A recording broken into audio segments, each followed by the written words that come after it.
चलिए दोस्तों, फिर से आप सभी का एग्ज़ाम की घड़ी पर बहुत बहुत स्वागत है, जिसमें आज जियोग्राफी के चैप्टर 3 हम लोग शुरू करने जा रहे हैं। तो पहले क्वेश्चन में दिया हुआ है कि निम्नलिखित में से किस क्षेत्र में लोग सिंचाई के लिए गोल अथवा कुल का निर्माण करते हैं। ऑप्शन नंबर ए पे है उत्तरी मैदान, बी पे है पश्चिमी हिमाचल, सी पे है तटीय क्षेत्र और डी पे है पूर्वी हिमालय। तो सही आंसर हो जाएगा बी, यानी कि पश्चिमी हिमालय में। इसके बाद 2 नंबर क्वेश्चन देखते हैं, जिसमें दिया हुआ है कि नर्मदा बचाओ आंदोलन का संबंध है। ऑप्शन नंबर ए है सरदार सरोवर, बी नंबर पर है Bhakra Nangal, option number C पे है रिहंद, ऑप्शन नंबर डी पर है टिहरी। तो सही आंसर है ए, यानी कि सरदार सरोवर। चलिए नेक्स्ट क्वेश्चन पर देखते हैं, जिसमें दिया हुआ है विश्व में जल के कुल आयतन का कितना प्रतिशत भाग महासागरों में पाया जाता है।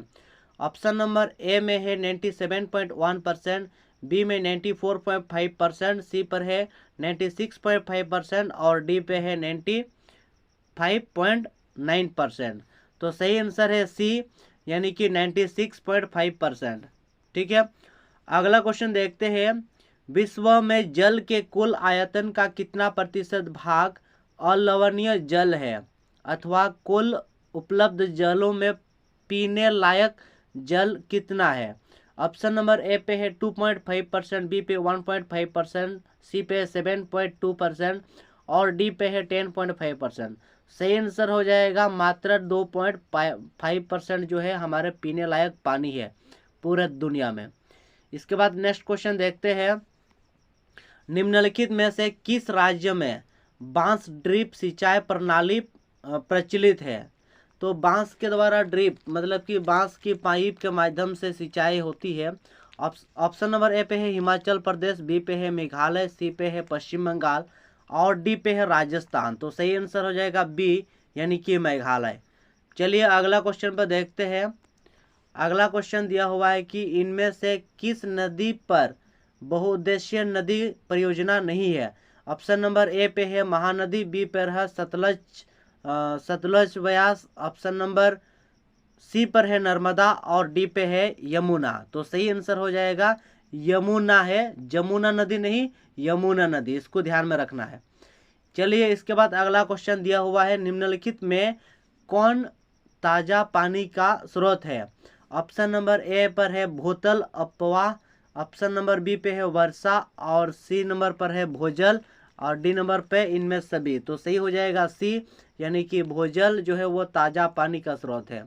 इसके बाद चलिए अगला क्वेश्चन देखते हैं। इनमें राजस्थान की सबसे महत्वपूर्ण परियोजना कौन सी है।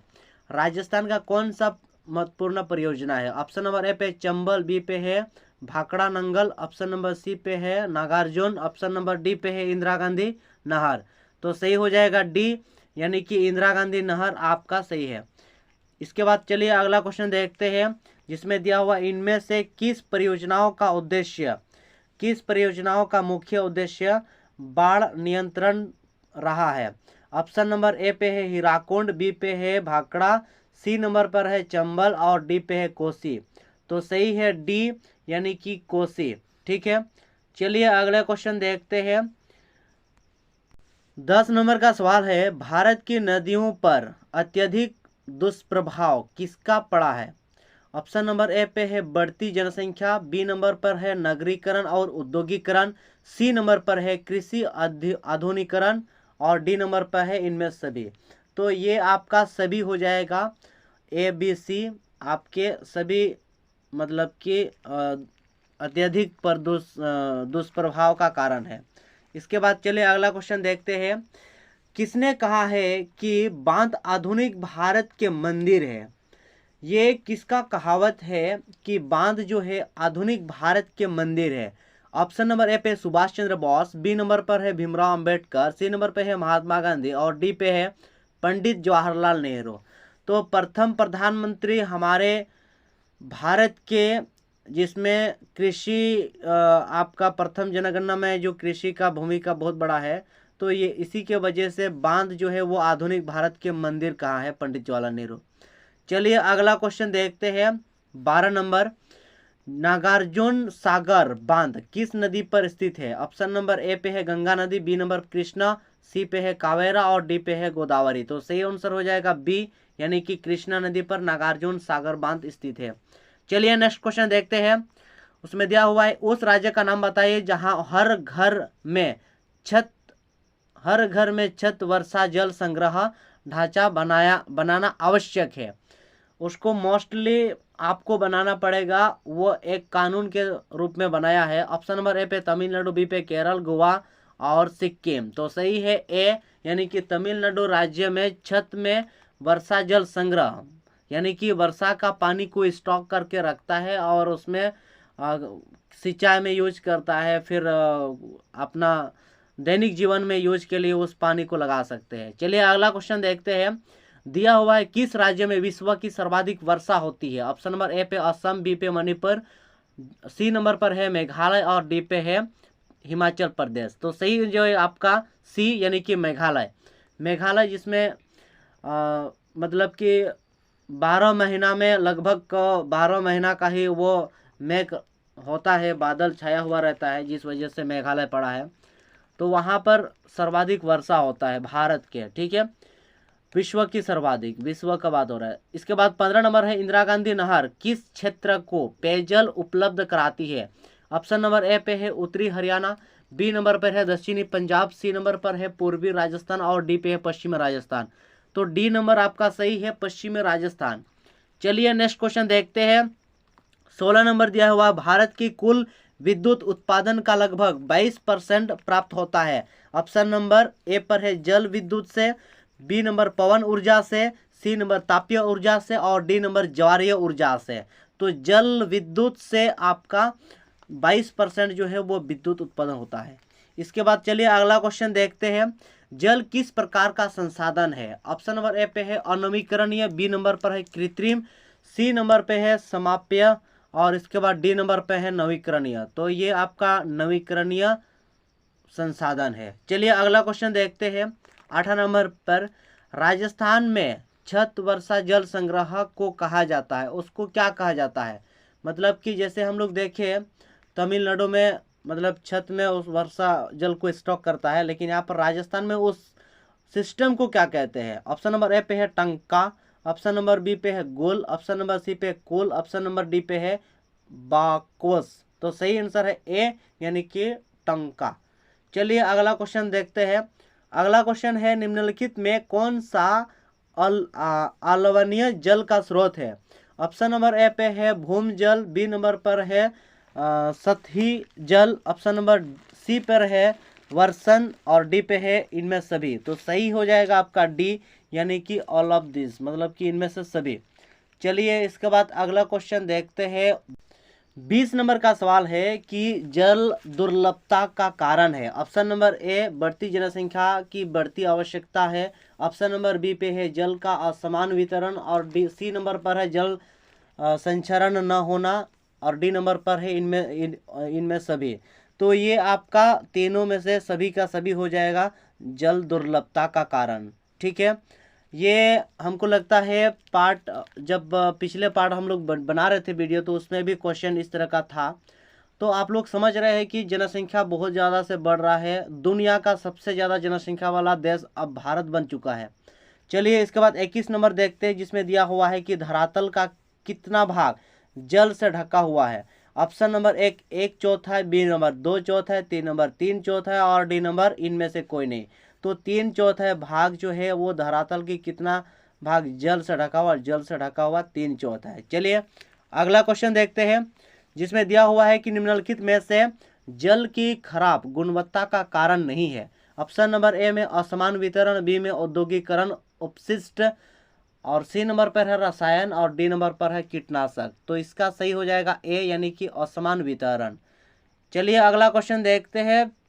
23 नंबर पर दिया हुआ है कि जल प्रदूषण का कारण निम्न में से कौन सी समस्या उत्पन्न होती है? ऑप्शन नंबर ए पे है जलाशय में तलछट का जमना, ऑप्शन नंबर बी पे है औद्योगिक कचरे का निर्वहन, सी नंबर पर है जलीय जीवन के बढ़ने में, डी नंबर पर है जल जनित बीमारियां। तो सही हो जाएगा डी, यानी कि जल जनित बीमारियां। चलिए अगला क्वेश्चन देखते हैं। अगला क्वेश्चन दिया हुआ है कि इनमें से कौन प्राचीन भारत की सबसे बड़ी कृत्रिम झीलों में से एक है।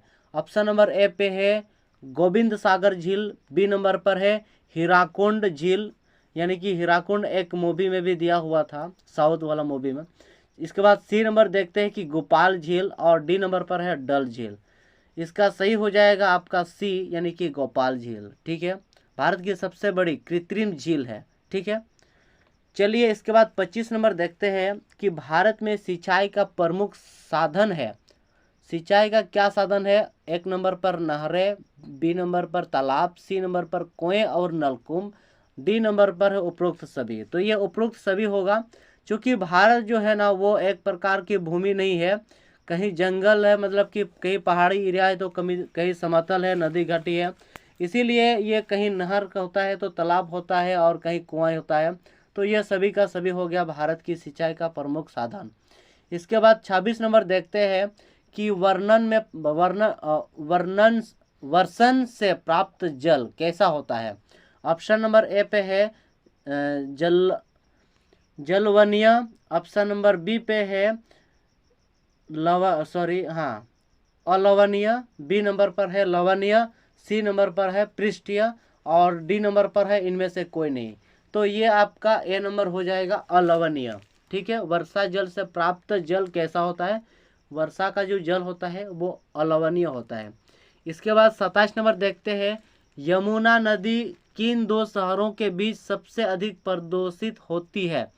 ऑप्शन नंबर ए पे है हरियाणा और पंजाब, बी नंबर दिल्ली और इटावा, सी नंबर पर है जयपुर और जोधपुर, डी नंबर पर है इनमें से कोई नहीं। तो दिल्ली और इटावा के बीच ये जो यमुना नदी बहती है उसमें सबसे ज़्यादा प्रदूषित होती है, सबसे ज़्यादा गंदगी होती है, तो ये आपको ध्यान में रखना है। अगला क्वेश्चन देखते हैं कि बृहद क्षेत्र में जल की उपस्थिति के कारण ही पृथ्वी को कहते हैं, उसको क्या कहते हैं। ए नंबर पर है उजला ग्रह, बी नंबर पर है नीला ग्रह, सी नंबर पर लाल ग्रह, और डी नंबर पर है हरा ग्रह। तो ये आपका सही हो जाएगा बी, यानी कि नीला ग्रह पृथ्वी को कहते हैं। ठीक है, क्योंकि जब पृथ्वी आप मतलब कि ऊपर से देखेंगे तो वो पानी का मात्रा ज़्यादा होने की वजह से वो नीला दिखाई देता है। ठीक है, इसके बाद चलिए देखते हैं ये 29 नंबर का क्वेश्चन। इनमें से किन कारणों से छत वर्षा जल संग्रहण खासकर राजस्थान में आमतौर पर की जाती है। ऑप्शन नंबर ए पे है सिंचाई के लिए, पानी का भंडारण के लिए, ऑप्शन नंबर घर को ठंडा रखने के लिए, सी नंबर पीने के पानी को संग्रहित करने के लिए, डी नंबर पर है छतों की सफाई के लिए। तो ये हो जाएगा सी, यानी कि पीने के पानी को संग्रहित करने के लिए वर्षा जल को छत में उसको स्टॉक करके रखता है। ठीक है, क्योंकि राजस्थान में जो है ना वो आपका सबसे ज़्यादा बालू है, जिस वजह से उसमें गर्मी ज़्यादा होता है और पीने के लिए पानी भी नहीं होता है, तो पीने के लिए पानी के लिए वो स्टॉक रखता है। ठीक है, तो आज के लिए इतना ही, सभी को बहुत बहुत धन्यवाद।